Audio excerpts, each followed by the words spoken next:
We think we know what an earthquake is, a sudden, violent shudder beneath our feet, a force that reminds us of our fragility. We see images, buildings swaying, roads cracking, chaos unfolding. But for most, earthquakes are distant threats, disasters that happen elsewhere. Yet, history holds a catastrophe that shatters our understanding. To grasp it, we travel back to 1556, to Shanxi Province, Ming Dynasty, China. Here, the deadliest earthquake in recorded history struck, not just toppling buildings but erasing entire communities. On a single winter night, an estimated 830,000 lives were lost. This was more than tragedy, it was a demographic apocalypse.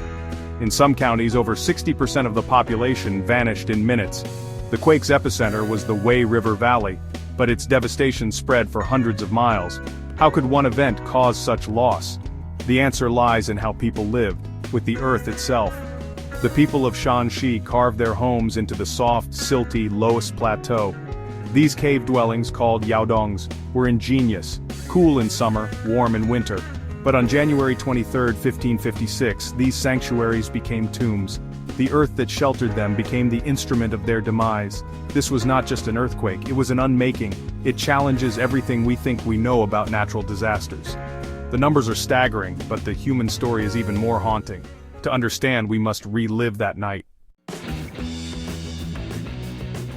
Imagine the deep winter night in northern China, January 23, 1556.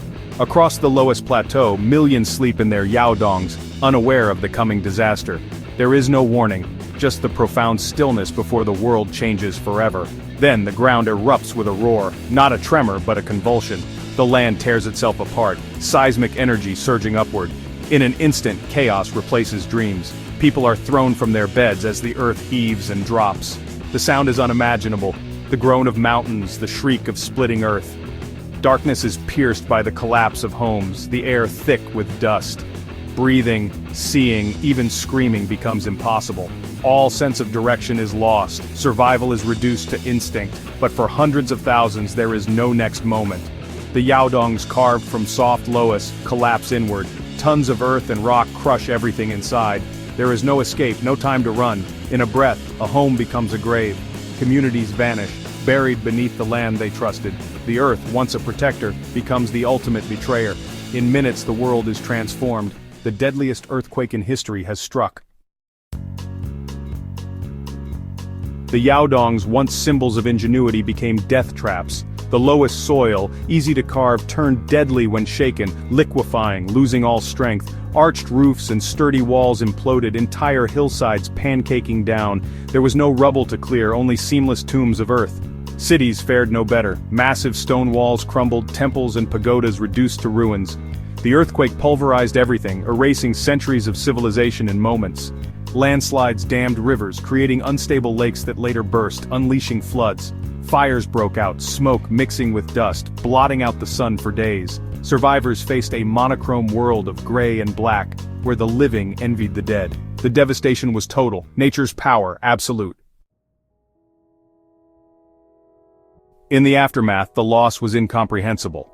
Official records counted 100,000 dead, but the true toll was closer to 830,000. Entire family lines vanished, communities erased, the region's fabric torn apart. For Ming China, this was more than disaster, it was a cosmic crisis.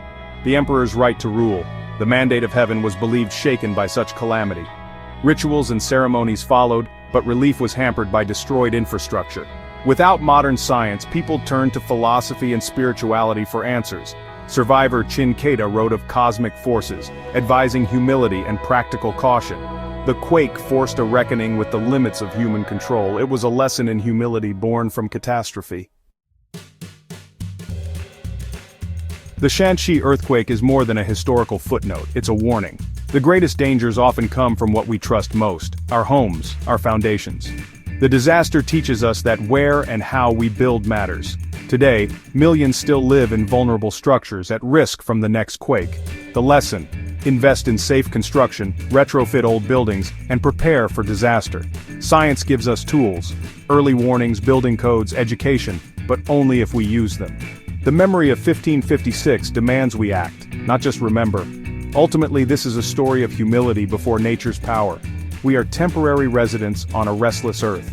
The echo of that terrible night urges us, respect the forces you cannot control and prepare for the day the ground moves.